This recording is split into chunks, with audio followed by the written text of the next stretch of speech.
So how does it work with the case manager? Is it someone of the support staff or is it external? So if we think about athlete-centered, coaches-driven, where does the case manager sit?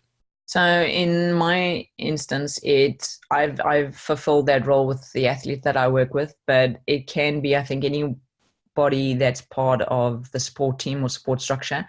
I think what's most important for me with your case manager is that they have constant communication with the player and regular interaction. Because I think if you have somebody who's case managing, but their FaceTime is maybe once a month or once every 2 months, the efficacy of the information then becomes less because you'll have somebody who's got constant and regular access. And I think in my instance, I had daily access with the player that I work with. So it made more sense for me to be fundamentally channeling the information. And also because our support staff are not, some of them are not directly or one-on-one with the athlete that I work with. They have a number of players that they work with.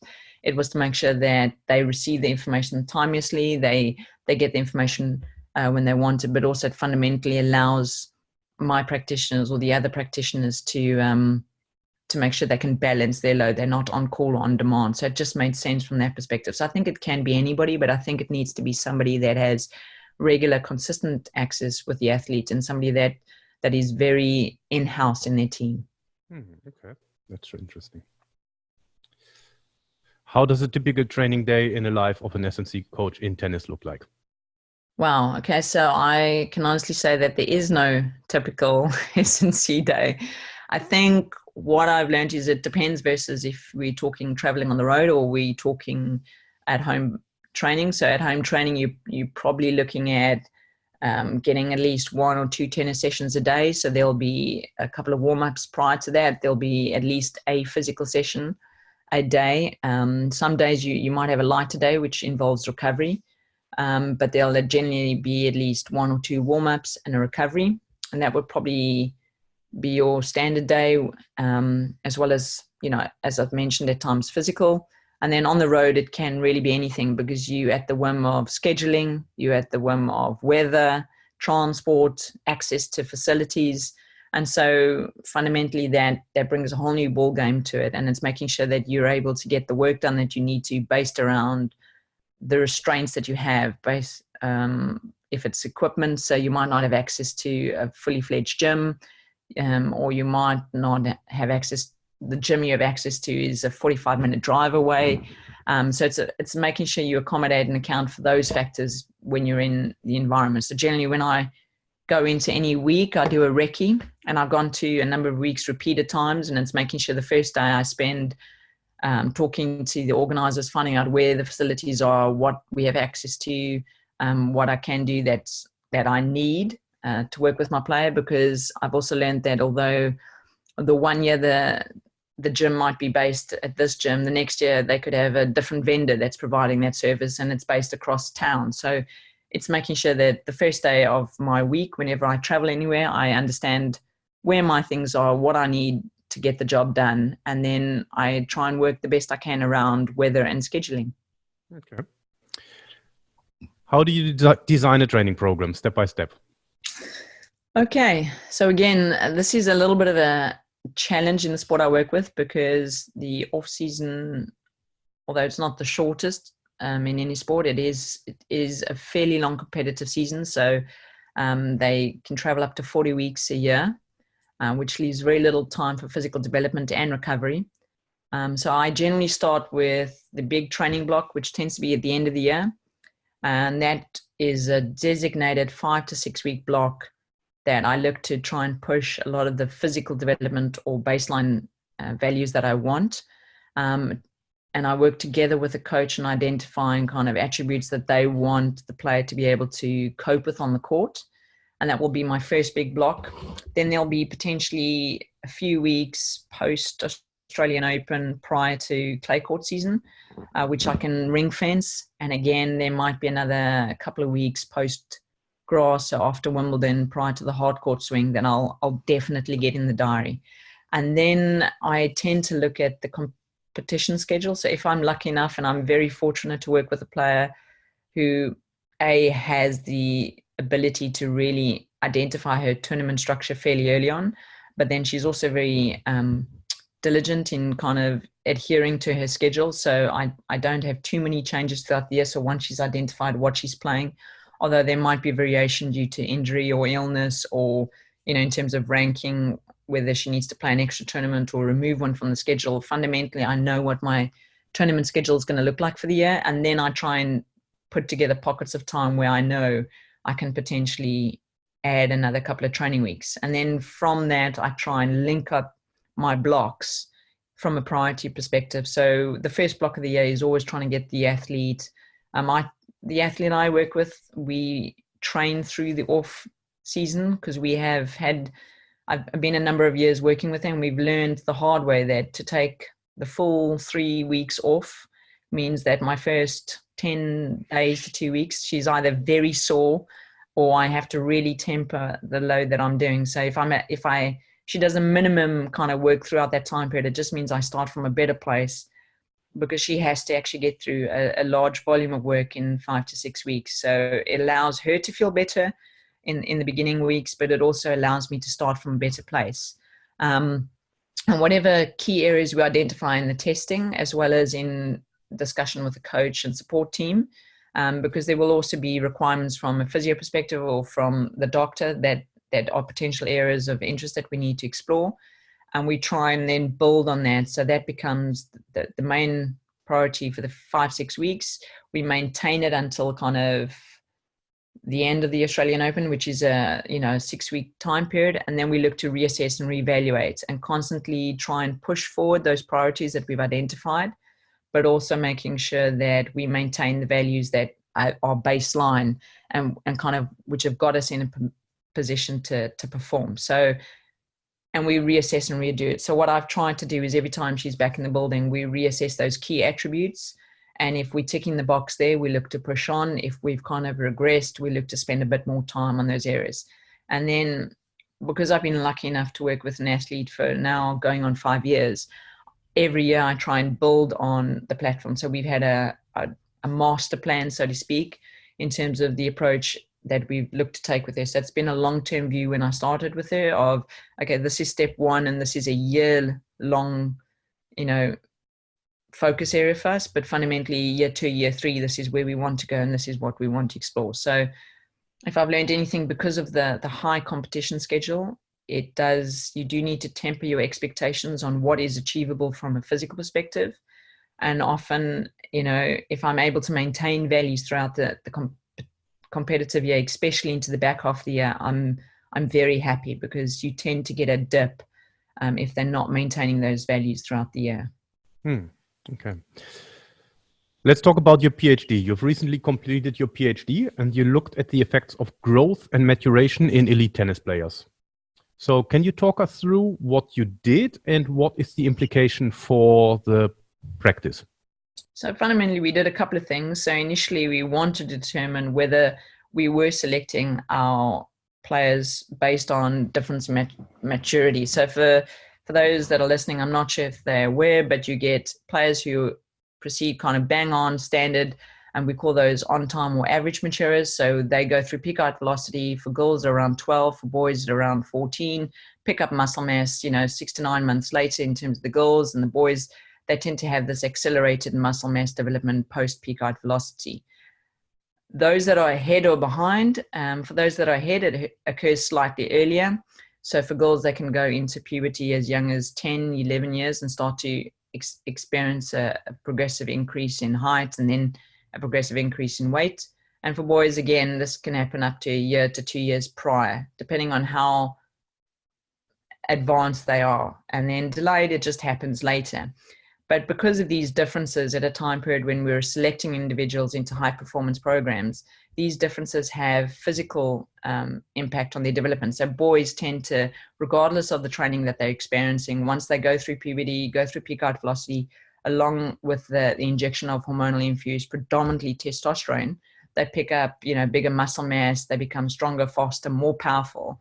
So you can imagine that those that go through that earlier look a lot more like the finished article at a younger age. And so from a perspective of identifying talent, I'm looking at a young boy who's maybe 13, 12, 13 years old who looks almost like a man. And I'm going, well, if he looks like that now, imagine, what he's going to be like in 5, 6 years. He's going to be a beast.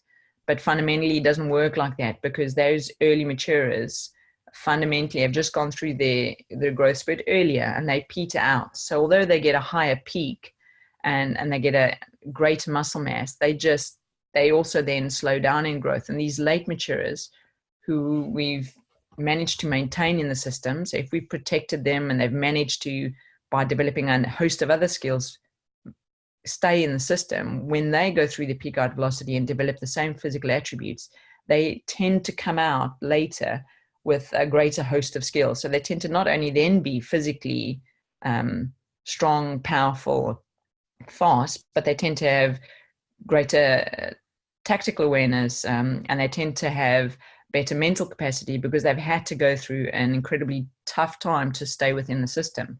And so my approach was first identifying, do we select players who tend to be further along in their maturation than those who are delayed? And we found that we did.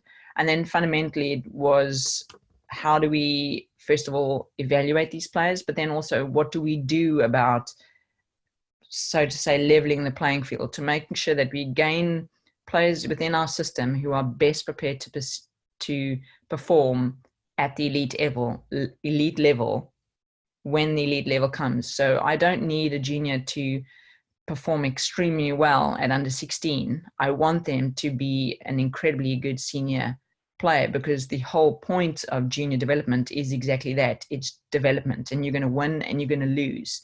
And you're going to get some precocious talents like, your Federers, or if I look at Belinda Bencic, she was an incredibly very precocious junior that performed really well at 16, was already playing on the senior WTA tour, but that isn't the case for everyone. And what we want to do is make sure that we including the right people in our selection protocols, but also fundamentally, whatever players we sit with, we develop them a multiple array of attributes versus just prioritize their strengths. So I think it had a two-pronged approach. It was not only about identifying the right players, but it was also making sure that, we do choose early developers, and that's perfectly fine, but it's making sure that when they're 16, 17, they're not just relying on their physical attributes, that we have made sure that we've developed their tactical awareness, that we've developed their skills in other attributes, and so that they aren't so wholly reliant on that one skill. And I think that was my research. And fundamentally, it was about not only the development of athletes or the selection, but also then how we develop different types of athletes of different maturity. And how do you assess the rate of maturation or where they are? So I think the best method, as it kind of covers the entire period of growth, is skeletal hand x-rays, and they tend to take a skeletal hand x-ray of the left hand wrist. However, this tends to be very expensive. Individuals do need to undergo kind of a small dose of radiation, which a lot of parents aren't particularly happy with. It is negligible. It has no impact on the health, but understandably, it's not for any medical reason. So they tend to be more cautious in allowing this. So there's a number of non-invasive measures that we can use. Now, the most common one that most people will have heard of is the Mollwald method. However, there's a number of research papers that have recently come out. There's one last year by Molina and Koziel, who discussed the limitations around this method and the fact that it tends to class a majority of people as on time, and then it tends to overpredict those who are going to experience peak height velocity who are advanced, and underpredict the late matures and when they experience the peak height velocity. So we've implemented a method by Carlos Roche, and it requires parental heights, the age, date of birth, and height and weight of the individual concerned. And from that, you're able to get their predicted adult height. And from that, you are able to calculate where they are, how much of a percentage of the adult height they've attained. And by that calculation, we're then able to determine, first of all, where they are in their growth cycle, because we know that peak height velocity occurs, the latest research is around 90 to 91% of adult height. So we know that if a player is around 87, that they're pre, or they're starting to enter into that period of accelerated growth. And we also know that if a player is 94, 95, they will generally be post. So there's always exceptions to the rule. But if I'm talking from a general perspective, that we know where the player is on their pathway, and that allows us to tailor our training stimulus. It also allows us to determine where they are in terms of if they're struggling with certain components or if they need certain input. So for some individuals who go through peak out velocity, they develop a period of awkwardness. So the loss of coordination, and that tends to happen, I think, in around 25% of the population. So if we're able to match up, well, hang on a moment, there's a loss of coordination, but we're looking at their growth curves, they are most likely in a period of accelerated growth. We can put the two together and put strategies in place to account for that.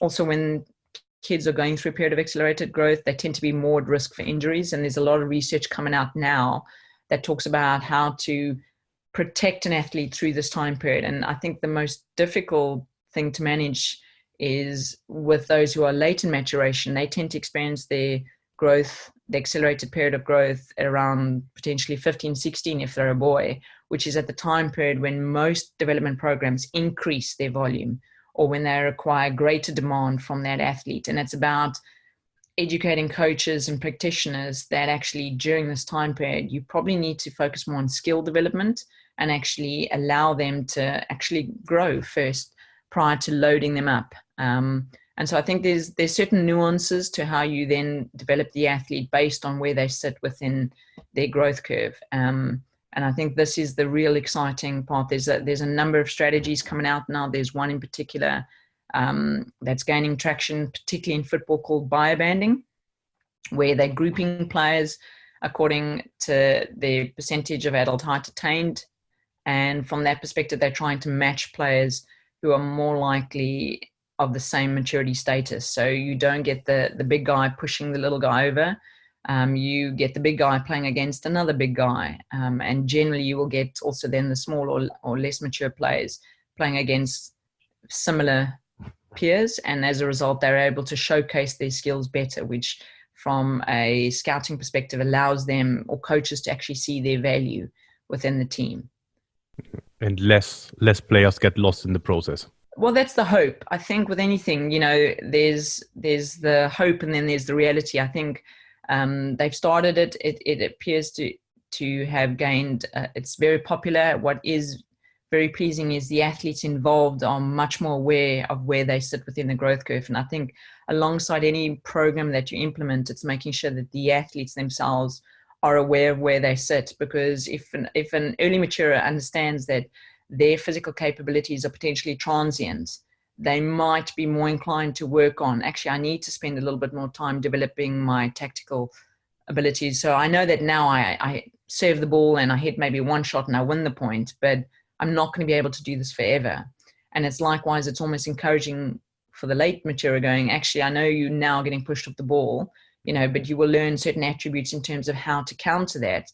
And if you're able to stay with it long enough, you potentially could match these players physically. So I think there's a whole range of avenues that we can explore based on the information that's coming out now in terms of talent identification, but also how we develop youth players. I